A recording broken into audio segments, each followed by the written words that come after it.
and BBC Sounds. We're ready to take up the afternoon with Wimbledon and day 4 at the Championships on BBC One from 1:45.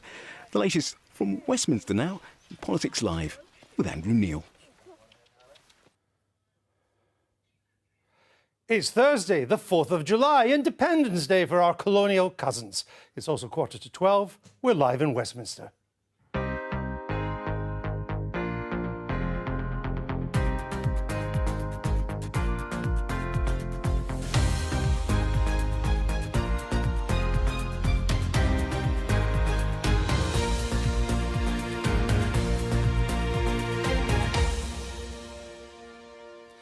With me today, the Boris-backing Conservative MP, Kit Malthouse, Labour's shadow leader of the Lords, Angela Smith, journalist and commentator Miranda Green, and Henry Newman, director of the Brexit think tank Open Europe. What's going on today? In the Conservative leadership race, Jeremy Hunt says he'd vote to end the ban on fox hunting, but insists it's not his priority. His rival Boris Johnson promises 20,000 extra police officers. Where have I heard that figure before? A cost of £1 billion a year. It'll be special, and I hope a lot of people come, and it's going to be about this country, and it's a salute to America. And President Trump promises tanks on the streets of Washington to mark America's Independence Day.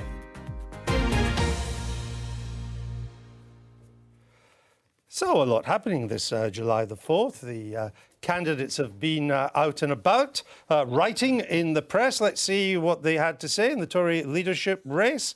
I think, first of all, there we've got Boris Johnson. He's talking about my United Kingdom. And the key one there is, I'll bring in 20,000 new cops. This is Mr. Johnson's latest promise. We'll come on to that in a moment. Jeremy Hunt was in the Telegraph. He says, only I can see off the danger of Corbyn.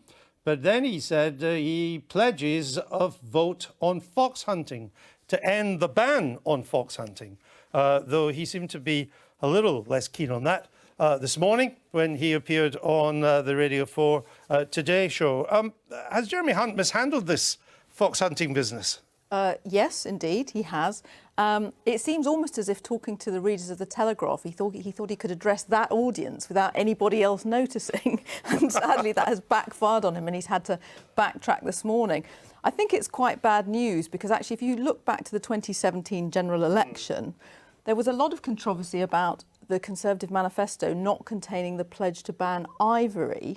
It became a huge kind of recruiting tool for Labour, the idea that the Conservative Party didn't care about animals. You know, you can't tell the British people that you don't care about animal cruelty. And rightly or wrongly, it's seen as an animal cruelty issue by most people. And maintaining the ban is very popular. So he sort of walked into an elephant trap with that pledge, I think. Was it, Henry Newman, a straight pitch to try and get the Tory country grassroots vote without realising the wider consequences of saying he would have another vote? Well, when I first saw the headline drop last night on the Telegraph, I assumed it was that. I assumed he was making a pitch to the membership, many of whom are obviously rural and might actually be quite in favour of fox hunting. And obviously Miranda's right that this went badly wrong in the 2017 general election, but the selectorate is different here. We're talking about Conservative members choosing the next Prime Minister. So even if this is perhaps a negative for the Conservative Party overall, it might have been a calculation that you think this actually runs well with the people who are actually choosing the next Prime Minister, i.e. those members. But late last night, we saw his team putting out the transcript of the interview with the Telegraph and contesting the headline and trying to roll back on it. So obviously it wasn't a calculated decision. It seems more of a gaffe. Well, let's speak to the Conservative MP and Jeremy Hunt backer, Alistair Burt. He joins us now. So, Alistair Burt, what's going on here? Last night, he's all in favour of a vote in Parliament to overthrow the fox hunting ban. And this morning he runs away from it. What kind of firm government is that? Well, strangely, Andrew, what Jeremy Hunt did yesterday was answer a straight question offered him by a journalist during an interview. He didn't make it the centrepiece of what the Conservative government under him was going to be, and the headline and the attention paid to it is out of proportion to what he thinks is the priority for the United Kingdom. So there was no calculation there. He was asked a question, he gave his view on it, but he's made very clear this is not a priority for Britain in the future. If people want to debate that in Parliament, they will get the chance to do so, and he wouldn't stand in their way. But my sense is that not many people, even in a rural area such as mine, want to change the laws on hunting. And I think the chance of a Conservative parliamentary majority that would do that is practically nil. Yeah, but hold on. He did answer the question, and he answered it clearly. Yes. The problem is he then ran away from his own answer. It didn't last for 12 hours. He said, when asked, where do you stand on fox hunting, would you legalise it? I would, he says. And as soon as there's a majority in Parliament that would be likely to repeal the fox hunting ban, I would support a vote in Parliament.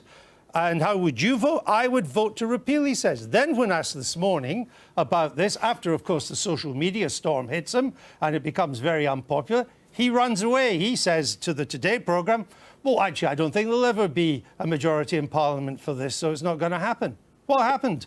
He didn't run away from anything. He was asked the question about his personal view, and he gave it. When he was asked the question as to whether or not there'd be a parliamentary majority for it, he said there won't be. He talked about a majority in Parliament, and as soon as he saw that, he would call a vote, and he would vote to rescind the ban. This morning, having taken it on both chins, he then says, actually, I don't think there'll ever be a majority to rescind the ban in Parliament.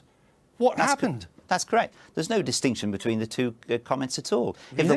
If there was a parliamentary majority, there'd be a vote on it, and he wouldn't stand in the way of that. But he says quite clearly, as we all know, there isn't going to be a Conservative parliamentary majority I can see that will ever be in favour of changing the law on fox hunting. This was a straight You think you know what he was doing, to the Tory Andrew. rural vote, and it backfired, and he ran away from it. I mean, Andrew, is that the kind of person we want as our Prime Minister? The kind of person you want as Prime Minister is a person who answers a question when asked, and he answered the question. He clarified today to give a sense, which everybody has, it's very, very unlikely there will be a Conservative majority for anything like this. And he then went on to talk about his real priorities for the country, which he also mentioned in that interview that hasn't got the attention that it might have had. And that's making sure the economy is strong, getting the Brexit negotiation through, and being able to carry forward with the needs of the country. He says a vote in Parliament would be in a Tory manifesto if he was Prime Minister.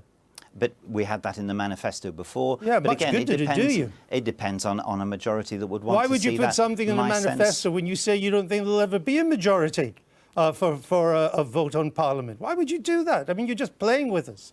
No, I don't think so at all. He answered the question on it.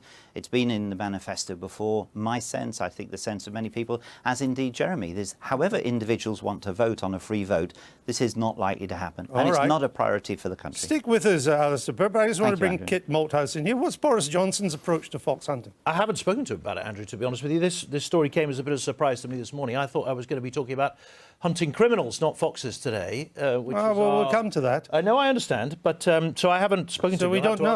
I don't know what his view is, no. I mean, as I say, I think Alistair is right that the issue is not one that's a priority for, frankly, any government or for Parliament in the future.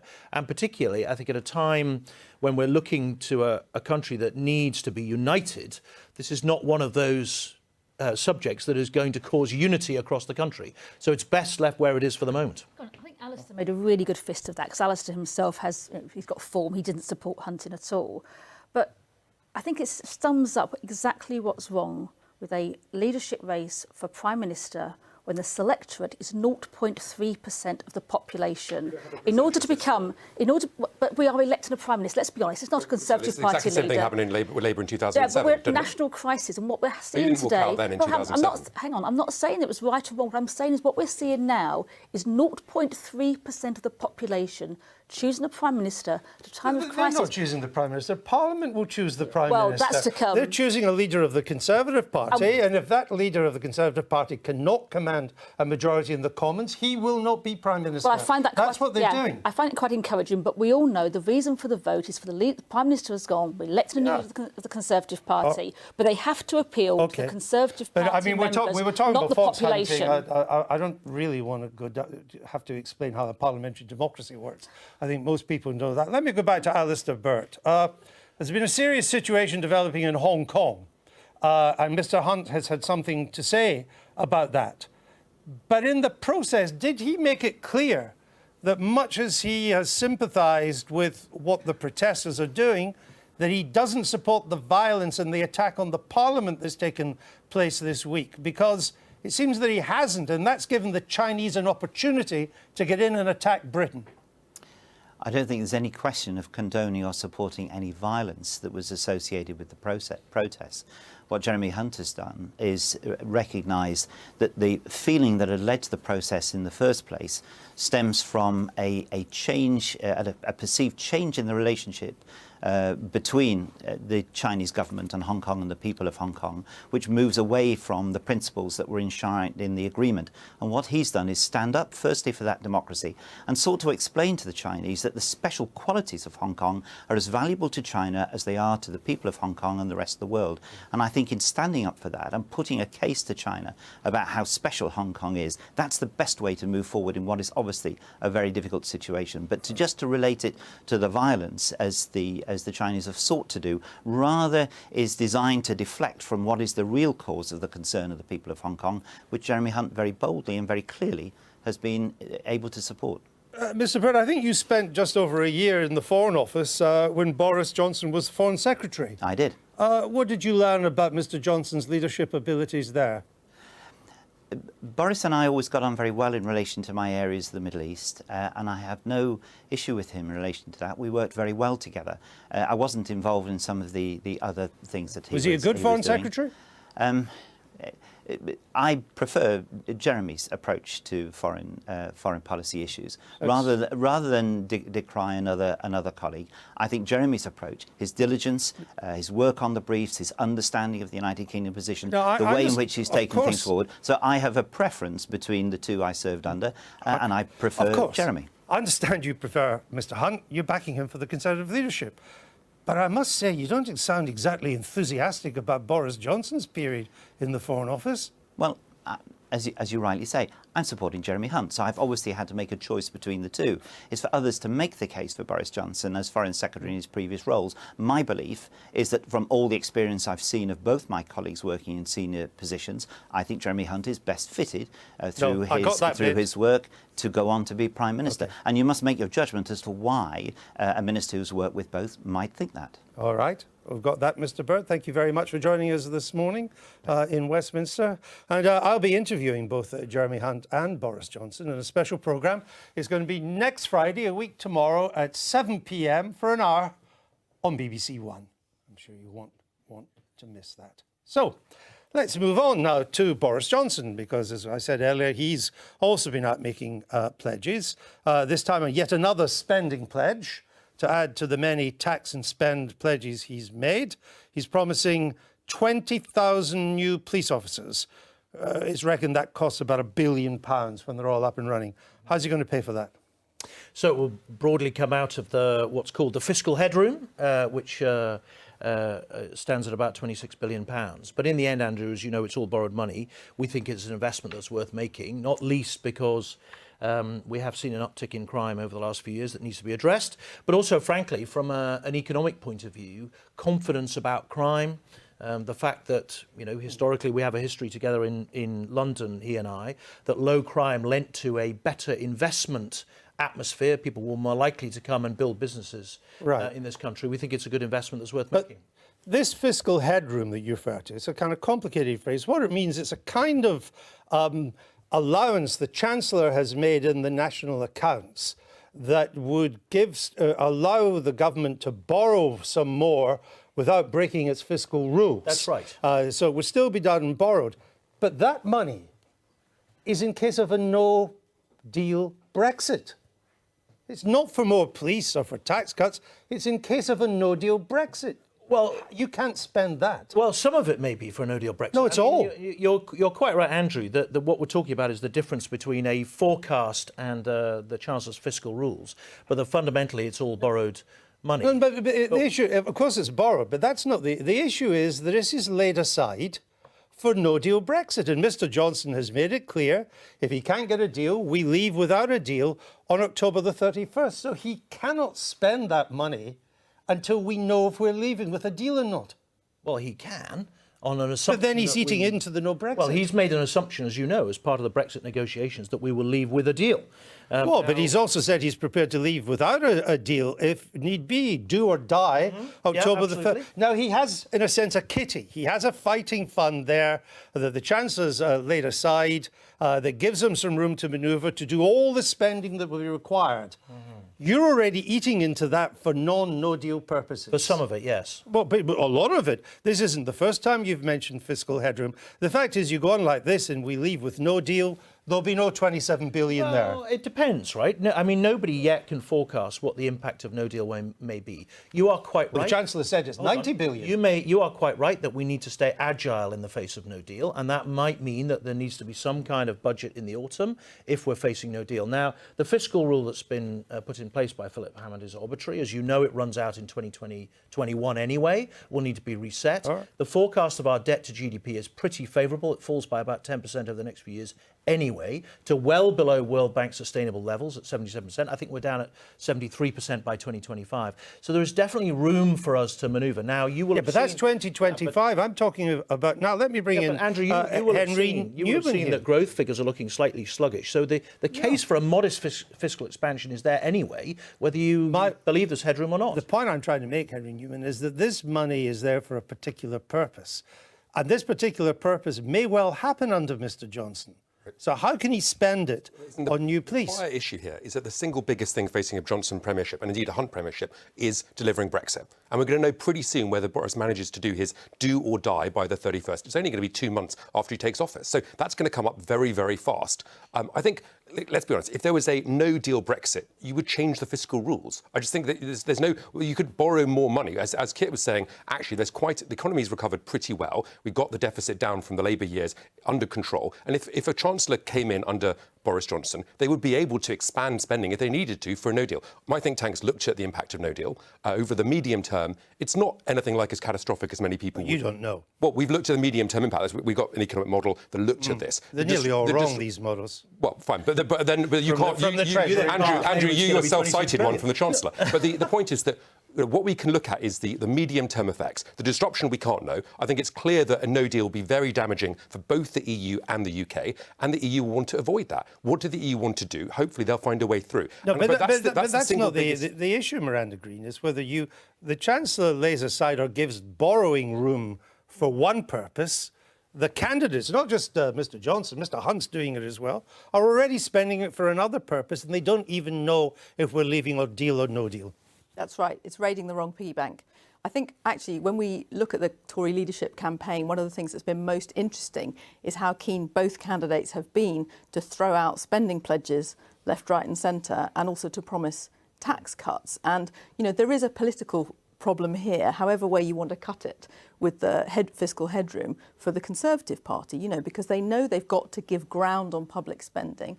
You know, the popularity, if there ever was any, of a sort of austere programme of cuts has come to its end. Especially if you don't make the case for it. Absolutely. Yeah. And so, you know, who's going to be Boris's Chancellor is going to be crucial, because are you going to be able to keep to this idea that you're investing for the long term, you're investing to promote growth, or will it look like the Conservatives have kind of abandoned their reason for being in government for the last 9 years, and also abandoned fiscal probity? You know, the current Chancellor is so worried he's writing to the candidates saying, look out, this is irresponsible. Let me hear from Angela Smith, and I'll come back to Kit. What we're seeing is something like £100 billion worth of spending pledges from both the candidates and the tax cuts, as you say. But one of the things I find interesting about this particular one on policing, we need 20,000 extra police. Actually, I agree with that. Since 2010, we have lost 20,000 plus police.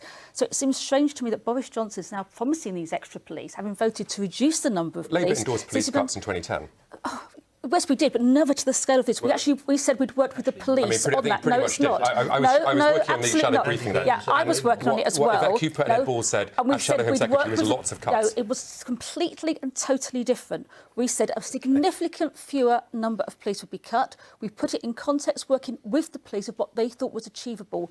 This has gone way beyond. We've talked about 21,000 police cuts. Now, which Boris Johnson now says he wants 20,000 extra police, having voted to get rid of 21,000. It's a nonsense. It's just, again, appealing to the 0.3% who he thinks is going to vote for him to be Well, the bit Prime you're Minister. missing is the fact that we had a financial crash that meant our Which we public were- finances went haywire, and we were even coming- you no, presumably we were coming would into- accept the macroeconomic case that out of control national debts have a huge long-term impact on our Precisely, and we were looking at But that. Can I ask you Hang on. this, Kit But you've been in Moggach? charge since 2010. but the Boris point Johnson, is hold that- on, You've been there Boris since Johnson 2010. writes this morning that there's a crime wave across the country, that there are soaring levels of crime. How does that manage to happen under a Tory government? So we've definitely seen an uptick in crime, particularly in some of the urban centres. I mean, the one I know best, of course, is London. I spent 4 years as Boris. Hold on, Deputy the for latest policing. crime survey shows an overall fall in crime in recent years. It shows an overall form in general crime. That's correct. Well, But there are- excuse me, a crime wave is general. Yeah, but there are He's not saying knife but there crime, are he's saying crime Yeah, wave. well, there are specific. Is there a crime wave? There are specific crime types. No, where no. we're seeing Is there a very crime uptick. wave?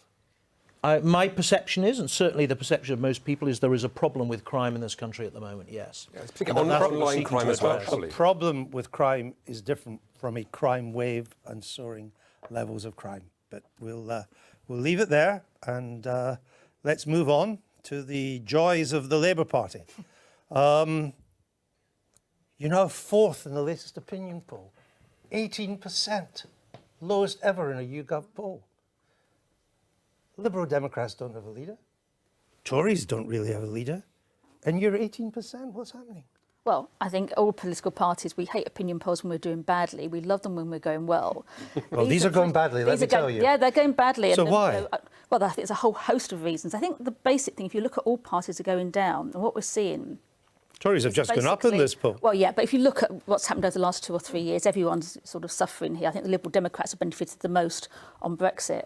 But I think there is an issue of people really not liking politicians. The basic trust in politicians at an all-time low. That's hitting us very hard. I do say we've confounded the polls a couple of times before, but I have to say I'd like to see the polls as doing better. But it's interesting, so you've got the Telegraph here. And it's saying, on one hand, they're saying how badly we're doing in the polls. Yeah. And then we've got the leadership candidates for the Conservative Party saying only they can see off Jeremy Corbyn. Yeah, but that's a pitch. Well, hold on. They're talking about some. Of course they're saying so that. they're worried about it. They're worried about him here. They're pitching that they're the ones to beat so they're Mr. worried Corbyn. about him, but then why would they be It worried? may not be that worried? difficult to beat Mr. Corbyn since his net approval rating is now minus 58%. Yeah. It's the lowest of any leader of the opposition in history. Yeah. I think we've been hit by Brexit. We were badly squeezed in the EU elections, and that's partly a reflection of that. But we've got problems in our party that we have to address. But you're not addressing them. Well, we're trying to, and I think there's got to be far more of an emphasis on seeing what's gone wrong. I think for all politicians, my advice would be listen more and talk a little bit less. You lost only 43% of people who voted Labour in 2017 are now saying they'll do so this time. 28% to the Lib Dems. 15% to the Greens, 10% to Brexit. You're hemorrhaging votes on all fronts. Yeah, and I think it's recoverable, but I think it's a very difficult position we're in at the moment. We saw it at the most in the European elections. Should Labour move to the Emily Thornberry position, which is to want to have a second referendum as the priority, for Remain to be on the ballot, and for Labour to campaign to Remain? Yeah, that's become my position as well, absolutely. I've never really been comfortable with a second referendum, if I'm honest. I think there was too much of an emphasis to try and overturn what happened last time. But if Parliament can't reach a decision, which it hasn't, I think what you have to say to the people is this is what the option is now. So I would support that Parliament position. can't reach a decision is because Labour MPs keep being whipped against the deal. And I find it completely bizarre now that we've got a series of Labour MPs coming out and saying, you know what, I wish I'd voted for this Brexit deal. And you think, sorry, what were you doing? You had three chances to vote for this. Hang on, Jeremy let me be Corbyn clear on whipped his this. MPs to vote for Article 50 to trigger Brexit. Yes. And then now turns around and says, oh, it's not deliverable, so therefore we have to have a second referendum. If you just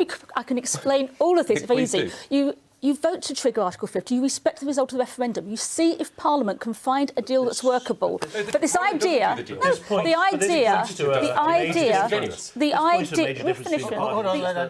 idea is Theresa May was trying to put. First of all, any deal being better than a no deal is not the truth. You can't offer a bad deal to British people and say, you've got to accept this because no deal is catastrophic. We know no deal is catastrophic. What the emphasis was on, and we were promised this in the referendum, you could negotiate a good deal for the UK, and you failed to do so. You're the Labour leader in the Lords, right? Yes.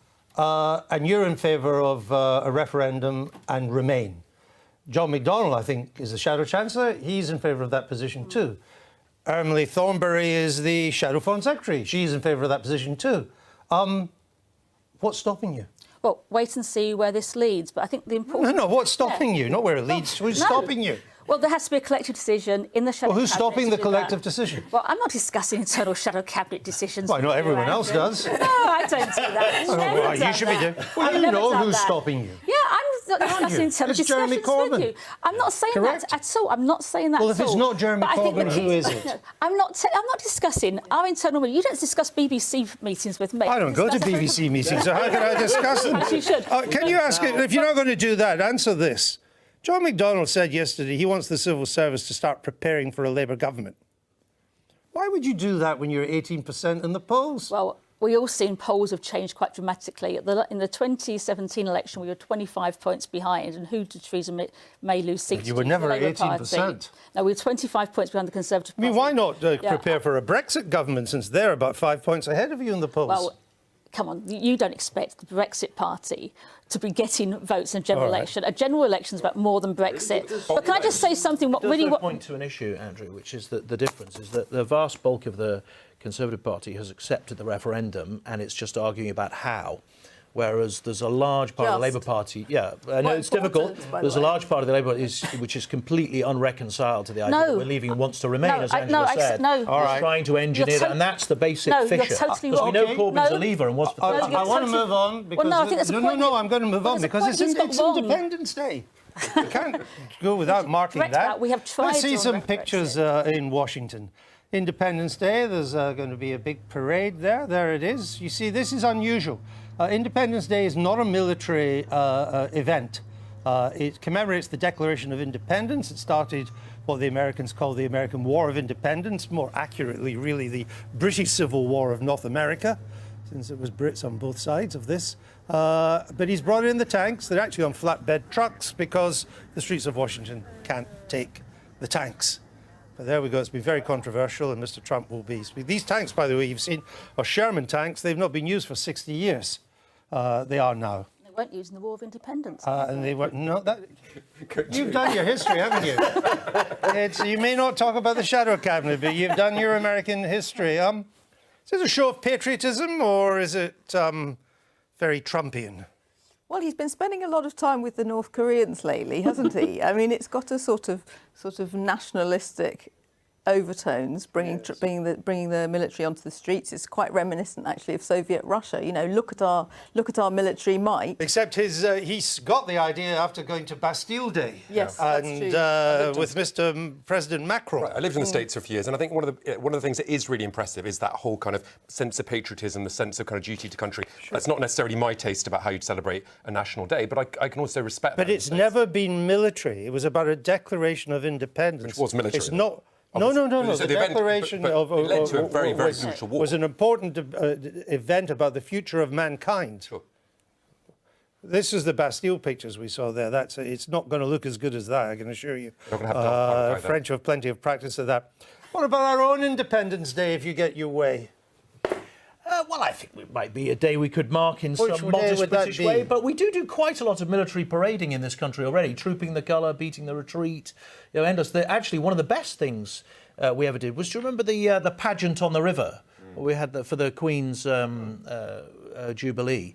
I thought that was, though it absolutely threw it down in true British style, that was a brilliant bringing together of the nation in a happy event. But it wasn't a military parading event. missiles and tanks and all the rest of it up and down the Mall. I'm not sure it's quite us, but we can certainly celebrate our military and their place within the country, and we do on a regular basis. You going to watch this on television? Probably not. It doesn't. Well, you surprise me. Yeah, but I think it's interesting. I think I like a good party, and I think the street parties we've had when we commemorate Veterans Day, or Joe Cox Day. We're going to have to leave it now. I'm back with This Week tonight on BBC One, along with Richard Bacon, Michael Portillo, Caroline Flint, 11:35 after Question Time, provided it doesn't overrun, which it sometimes does, but I'm sure not tonight. Bye-bye. It will. Probably. Let's hope. By a couple of minutes. Question time should be on for a lot longer than fucking an hour. Ugh. Anyway, I think that's the first time in like 2-3 weeks that I've actually done Politics Live at the actual time it's supposed to be on the TV. Hooray for me, I was awake. Yeah, it was. It always goes quick when no one's paying attention to it, because I fucking wasn't. I wasn't paying that much attention. It was a bit boring, actually. Not much said, really. Just a bit of waffle. It's fucking per usual. Well, sometimes it's interesting, but most of the time it's fucking waffle. Anyway, I don't think there's any hustings on today. If there is, though, I'll try and stream it. But I'll be back later on, as usual, for good old question time, as you well know. So don't forget to hit your notification bell. Yeah, fucking fox hunting. That's fucking hilarious, isn't it? Jai Kent, don't make mad things up like the Labour Party's anti-Semitic. Dude, we've heard it all before. The whole Labour is anti-Semitic thing started way before Corbyn. Trust me on this shit. Seriously, they did the same thing with Ed Miliband, but they couldn't call him anti-Semitic because he was Jewish. Didn't really work out that way, did it? But they could call him a Russian, Red Ed. I don't know if you know what McCarthyism is, but yeah. Let's just say our media is right wing. This is the funny thing: when people who are right wing come in my channel, they say the BBC's biased that the left wing, when every presenter on the BBC is a right winger. The producers are right wingers. The BBC is right wing in its literal ideology. It's right wing, though it does try its best to be slightly left leaning in its weird, pompous, London centric way for the kids, shall we say. You see, this is the problem with people who are in London. They're so stuck up their own fucking ass, they couldn't fucking notice shit, apparently. Most people aren't that educated when it comes to politics, to be honest. And like Bash was trying to say before, why would people vote for the Brexit Party? That's weird. Yeah, because most people in Britain are fucking dumb. I've said this many times. People vote against their own best interests most of the time. I mean, fucking hell, how many elections have you fucking voted in where the party said, oh, we'll do this, and then they do the fucking complete opposite when they get in power? I mean, seriously. If you think politicians are there to serve your needs, you're very mistaken. I mean, some of them might try, but the vast majority of them are just fucking career fucking politicians. Most of them don't even come from where you fucking live. I mean, I've got one in Wavertree. She's not even from fucking Wavertree. She's from some other fucking part of the country. She was flown in, as they say, or parachuted in, into a constituency. Oh, she's got a nice smile. Who's she? Can't even be asked to knock on your door or anything. And then you wonder why people don't fucking vote. These people are so far fucking removed from normal people, it's unfucking real. That's why normal people should run for elections. I mean, it'd be a clusterfuck, to be fair, because not that educated, but still. It'd be far better than these fucking waffling twats on the fucking TV, wouldn't it? To be fair. And parliamentarians should have a term limit. You shouldn't be able to stay in your seat for like 1 billion years. You should get kicked out after like 2 terms. You know, like in the President of the United States. You should get kicked out anyway. You shouldn't be allowed to stay there for that long. This is the problem with politics. It is a career. If you're getting paid that much money, I'd want to stay in my job too. But the problem is, it's not a career in regards to, fireman, nurse, or whatever. You're there to serve the people. And if you're serving the people by just not being there or ignoring them or just waffling, which most politicians fucking do, waffle, then you should have a term limit. I was going to say 2 years. 2 terms maximum, so that would 10 years if we got a parliament fixed year, 5 years. So every 2 years, they should all get kicked out. And then we can have a fresh bunch of fucking morons. At least it would spice things up a bit, I think. You get more variety in the House of Commons than these I mean, some of them have been here for like 1 billion fucking years. They're literally a part of the furniture, which is quite funny. Just saying.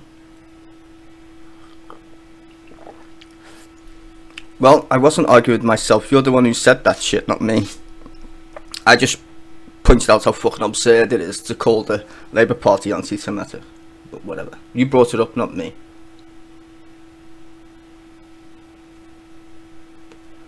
There you go. See, lifetime pensions after 9 years. That's a cushy job. But yeah, fuck politicians. They're all full of shit anyway. And this fucking idiot who works for the think tank. He's a right winger. Fucking cunt. That other bird there. She's a Lib Dem. She's not even a fucking Labour member. She's a Lib Dem. That guy's a Tory. Andrew Neil's a fucking Tory.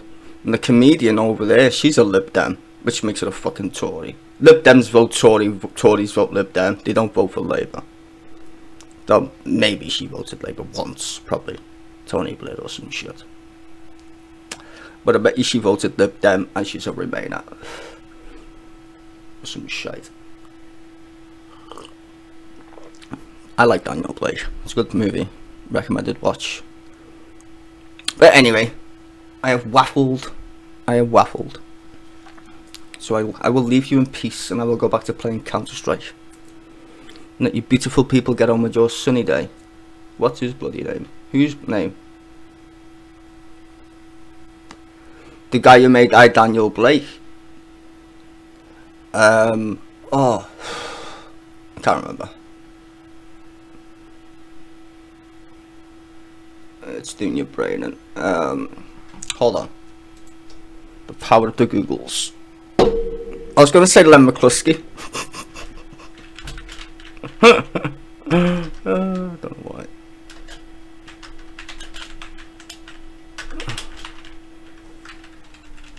Oh, jeez.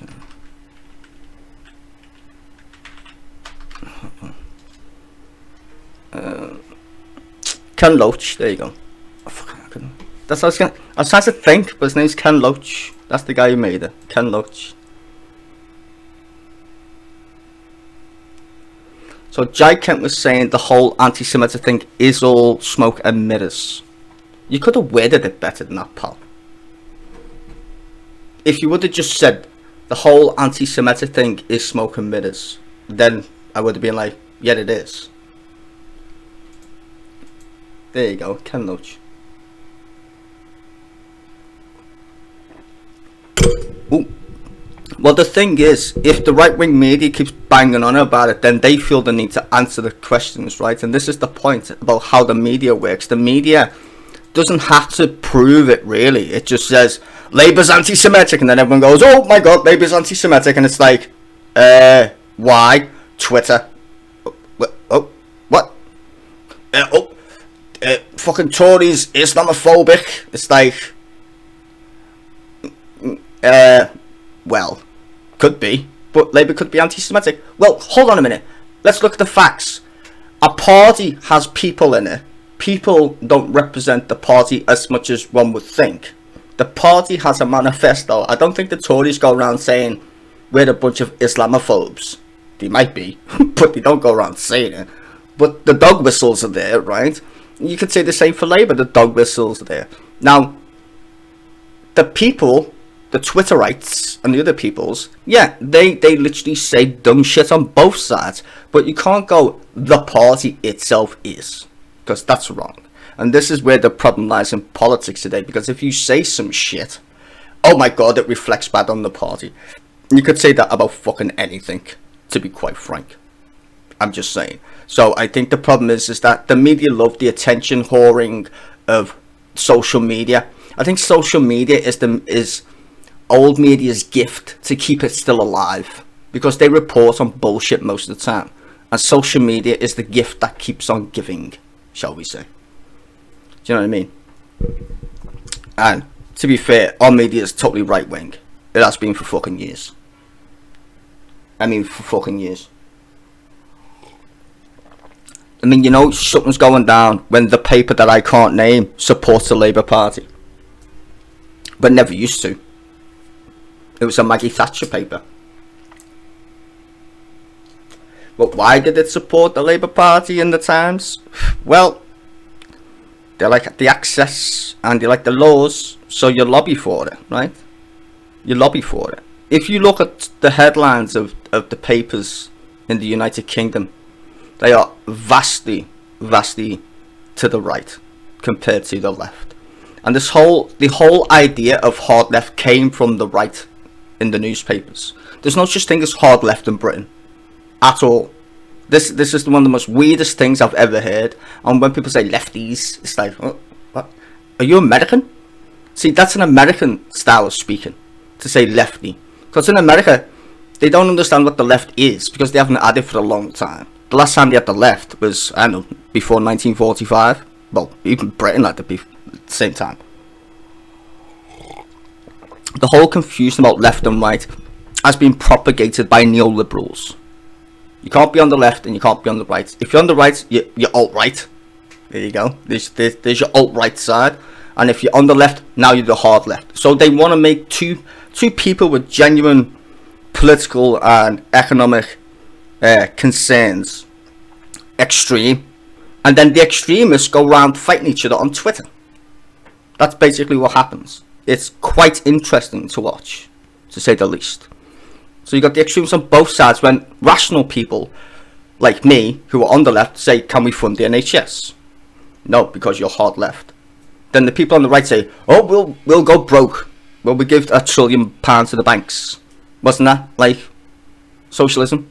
Oh no, it doesn't count because they're rich. Okay, fine, whatever. So, you know, it's very interesting to watch these dynamics play out, especially in my side chat. Because I get a lot of people in side chat who are right and left, and it's just nice to see the madness unfold sometimes.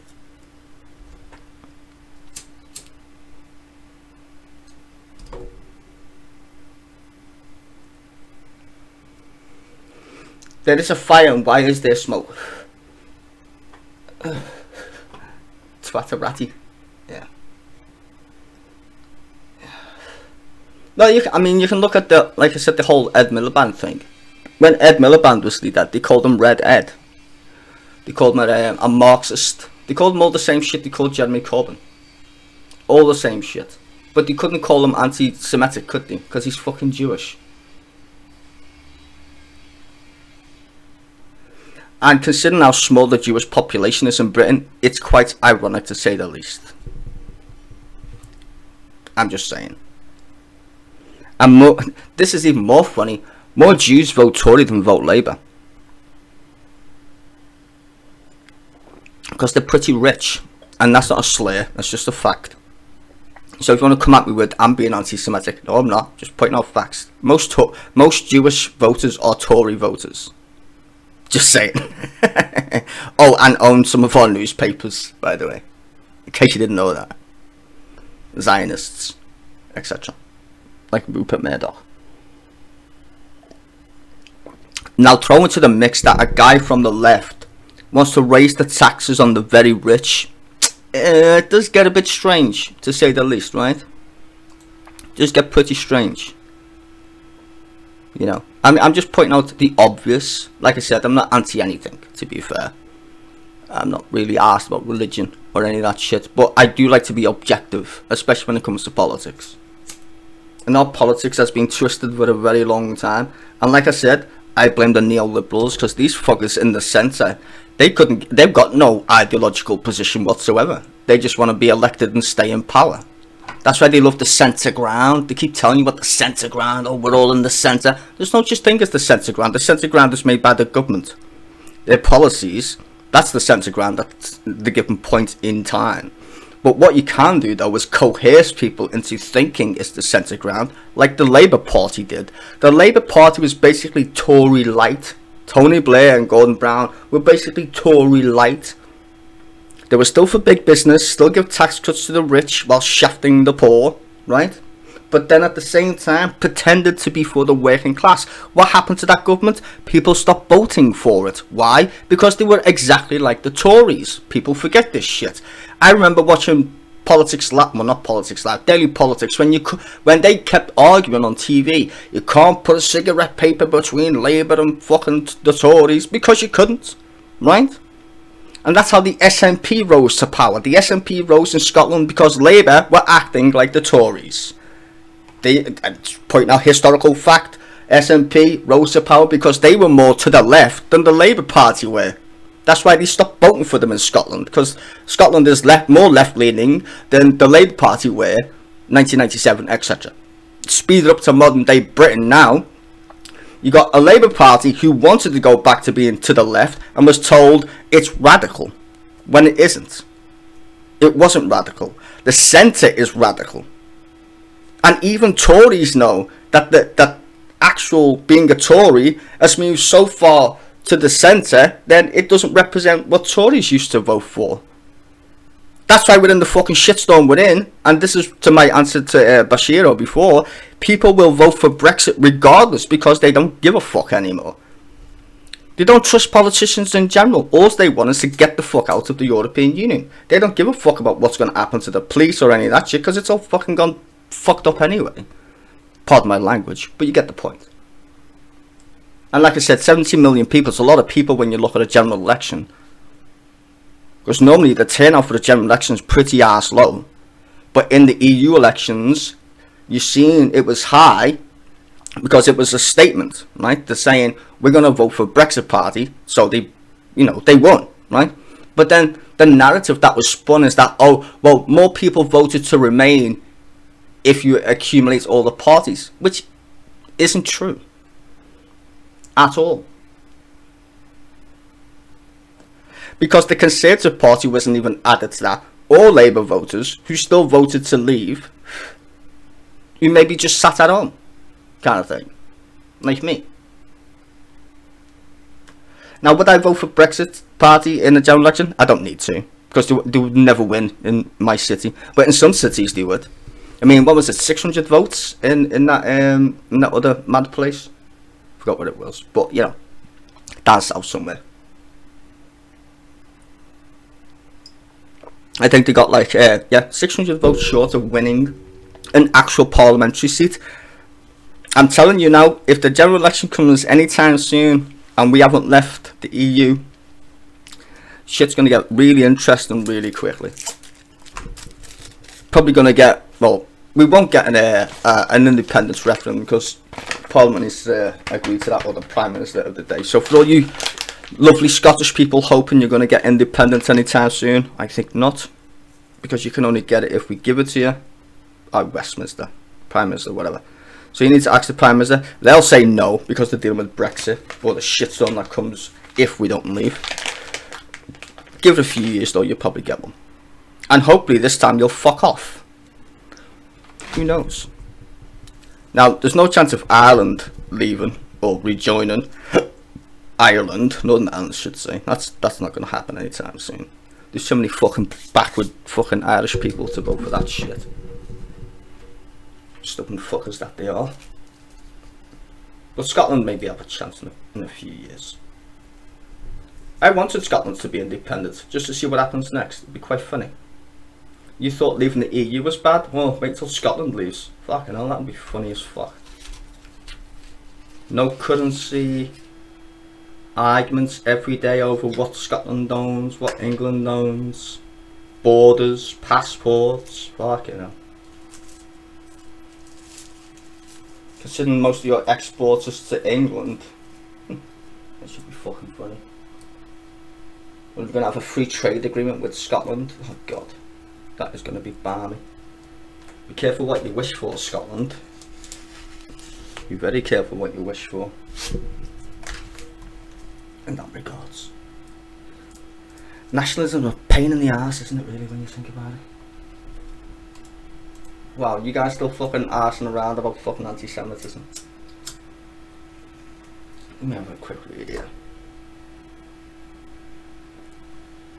Hundreds of thousands of pages of example.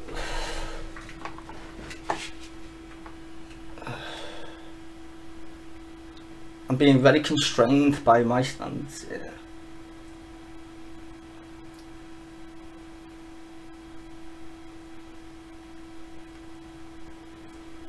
Well, people are easily offended with all this anti-Semitism shit, to be honest. I mean, it is a small population of said voting base. I think it's like 0.01% or something, which is fucking tiny. But I mean, there's no room for bigotry, really, in society, as in general. I think the people who post such twonk shite anyway should just be pointed out as idiots.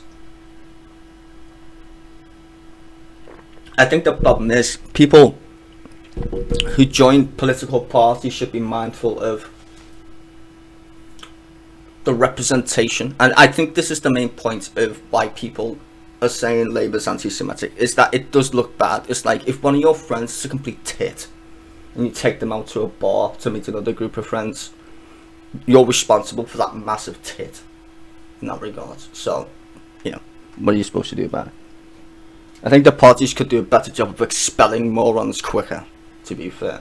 But then how do you police the internet? That just makes it strange. You're always going to get morons who vote for your party regardless. So, you know.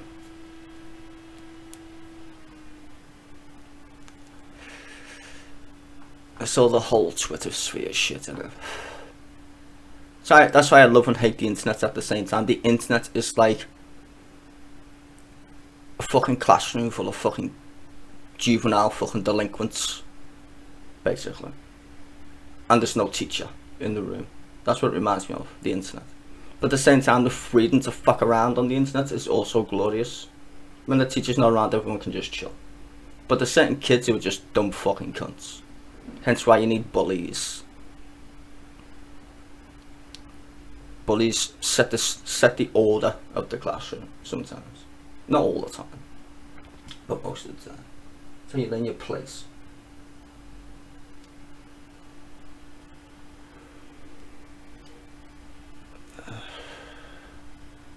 UK is fucked because of fools like you. Wow. And he's glad he lives in Spain. Oh, that's fucking interesting, isn't it? Well, I hope you pay your TV license, you twat.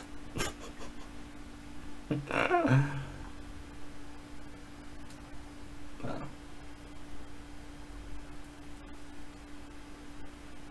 So hold on. What? Is this the button?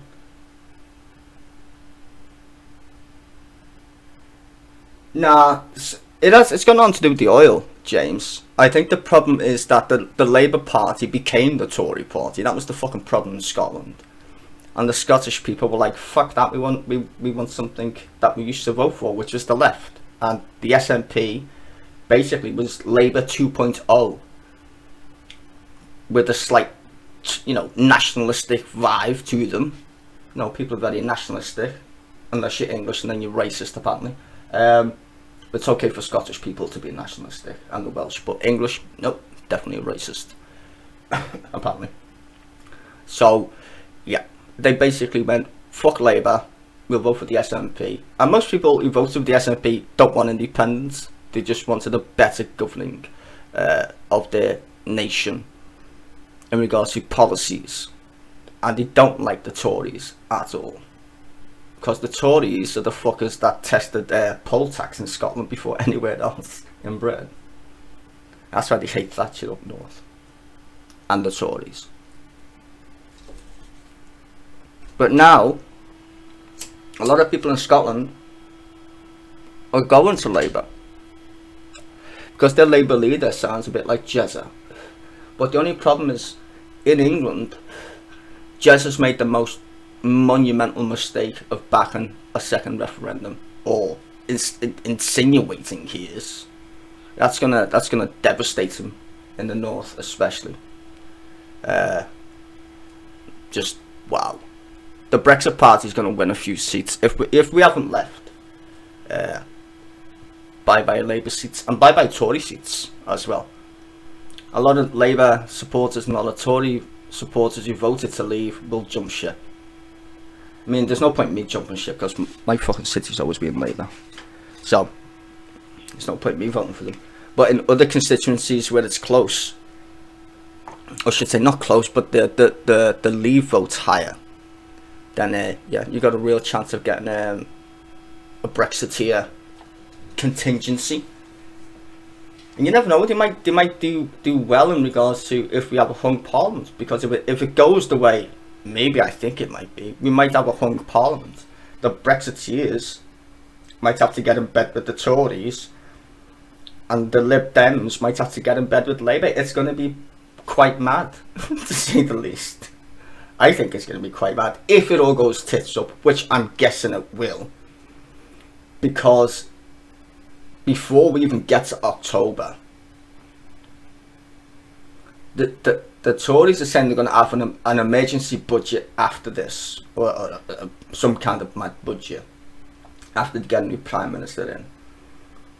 If they're waffling on about no deal, someone's going to say, yeah, we're going to call a vote of no confidence, exactly like Andrew Neil said, and we're going to get a fucking general election before the end of the year.